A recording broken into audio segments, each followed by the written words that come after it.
Manchester city দলের উৎসবে knockout ২০২৪ সালে এশিয়ান চ্যাম্পিয়নশিপ প্রতিযোগিতা কিন্তু ফিফা ক্লাব বিশ্বকাপে সাবেক ইউরোপিয়ান চ্যাম্পিয়নের বিপক্ষে কঠিন বাস্তবতায় টের পেল আলাইন জুভেন্টাসের হলো এশিয়ার এই দলটি।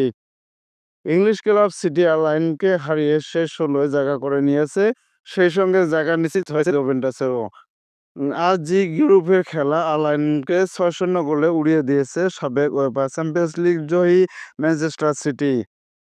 আগে সংযুক্ত আরব আমিরাতের দলটি জুভেন্টাসের কাছে হেরেছিল ৫-০ গোলের ব্যবধানে।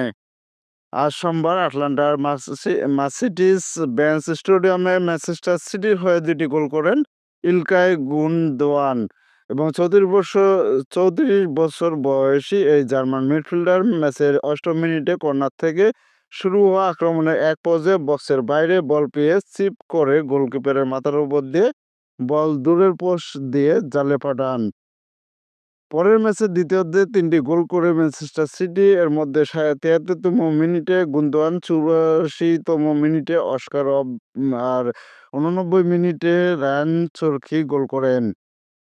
ম্যাচের ২৭ মিনিটে ফ্রি-কিক থেকে ব্যবধান দ্বিগুণ করেন ক্লদি এসপারি এবং ১৯ বছর বয়সী এই আর্জেন্টাইন ফরোয়ার্ড আজ এই প্রথম সিটির শুরুর একাদশে ছিলেন আর সুযোগটি কাজে লাগিয়েছেন গোল করে। প্রথমার্ধের বিরতির আগে যোগ করার সময় সিটির স্কোরলাইন ছিল ৩-০। আর্লিং হল্যান্ড আয়ারল্যান্ডের বিপক্ষে ৬ গোল নিয়ে ফিফা ক্লাব বিশ্বকাপে নিজেদের সর্বশেষ ১০ ম্যাচে প্রতিপক্ষের জালে মোট ৩৩ গোল করেছে সিটি, হজম করেছে মাত্র ২টি।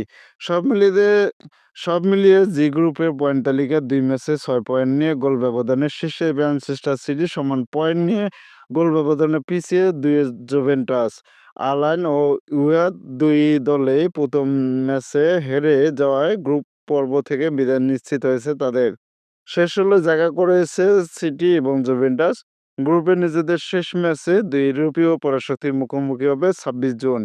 এবারে আসলে সিটির প্রথম ম্যাচে উইদাদকে হারিয়েছিল ২-০ গোলের ব্যবধানে। মরক্কোর ক্লাবটি গতকাল রাতে জুভেন্টাসের কাছে হেরেছে ৪-১ গোলের ব্যবধানে।